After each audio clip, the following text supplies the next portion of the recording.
ओडिशा के बालासोर में भीषण ट्रेन हादसा हुआ है। इस हादसे में अब तक 50 से ज्यादा लोगों के मारे जाने की सूचना है। हालांकि मृतकों की संख्या की अभी आधिकारिक पुष्टि नहीं हुई है। वहीं हादसे में घायलों की संख्या 350 से ऊपर बताई जा रही है। ये दुर्घटना बालासोर जिले के बहनागा रेलवे स्टेशन के पास हुई।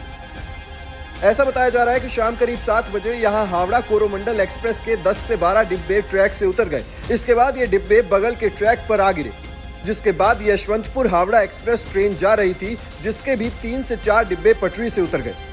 हादसा इतना भीषण था कि घटनास्थल से आई तस्वीरें हम आपको दिखा भी नहीं सकते। घटनास्थल पर राहत और बचाव कार्य मैराथन स्तर पर जारी है।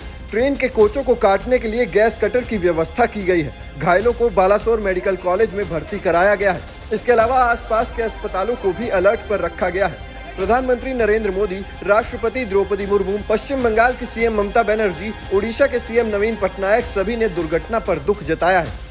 भारतीय रेलवे के पीआरओ अमिताभ शर्मा ने बताया है कि बालासोर के पास कोरोमंडल एक्सप्रेस के 10 से 12 कोच पटरी से उतर गए और बगल के ट्रैक पर गिर गए। इतने में ही बगल के ट्रैक पर यशवंतपुर से हावड़ा की तरफ जा रही ट्रेन के 3-4 डिब्बे भी पटरी से उतर गए। यह हादसा 7 बजे के आसपास हुआ। रेलवे रेस्क्यू ऑपरेशन में जुटा है।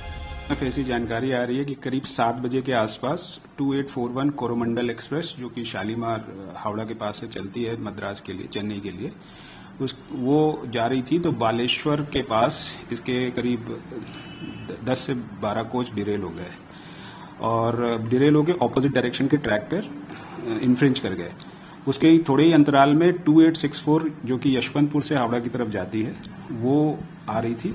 उसने भी साइड डैशिंग कर दी, जो कि उनके ऑलरेडी इन्फ्रिंज ट्रैक था उस पर। तो उसमें उसके 3-4 कोच उसके डिरेल हो गए। तो ये हुआ है 7 बजे के आसपास। जो डॉक्टर्स को लेके एआरएमई होती है वो भद्रक से पहुंच चुकी है साइट पर। दूसरी एआरएमई भी थोड़ी ही देर में खड़गपुर की वहां पर साइट पर पहुंच जाएगी, जिसमें डॉक्टर्स की टीम है। इसके अलावा स्टेट गवर्नमेंट से की एम्बुलेंस पहुंच चुकी है वहां पर।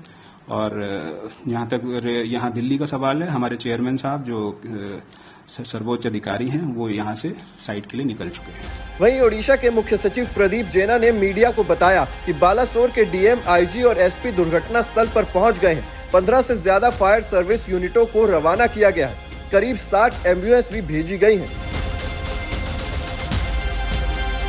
बालासोर और कटक के 2 मेडिकल कॉलेज घायलों के इलाज के लिए पूरी तरह तैयार है। डीजी फायर सर्विसेज को मौके पर पहुंचने का आदेश दिया गया है।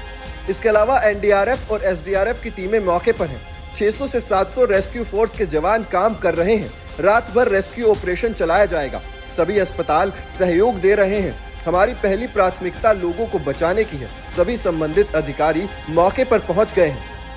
Involved in this accident, so yes, we cannot rule out fatalities. Anyway, we are only praying God that it should be minimum, and throughout the night we will work to ameliorate the situation. Thank you. वहीं ओडिशा के CM नवीन पटनायक ने media से बात करते हुए कहा कि मैंने अभी इस दुखद रेल दुर्घटना की स्थिति की समीक्षा की है। मैं कल सुबह घटनास्थल का दौरा करूंगा। I've just been reviewing the situation about this truly tragic railway accident.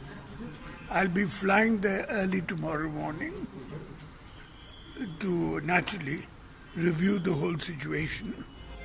वहीं रेल मंत्रालय ने हादसे में मारे गए लोगों के परिजनों को 10-10 लाख रुपए मुआवजे का ऐलान किया है। वहीं गंभीर रूप से घायलों को 2 लाख और मामूली रूप से घायल लोगों को 50,000 की आर्थिक मदद की घोषणा की है। Team news nation digital.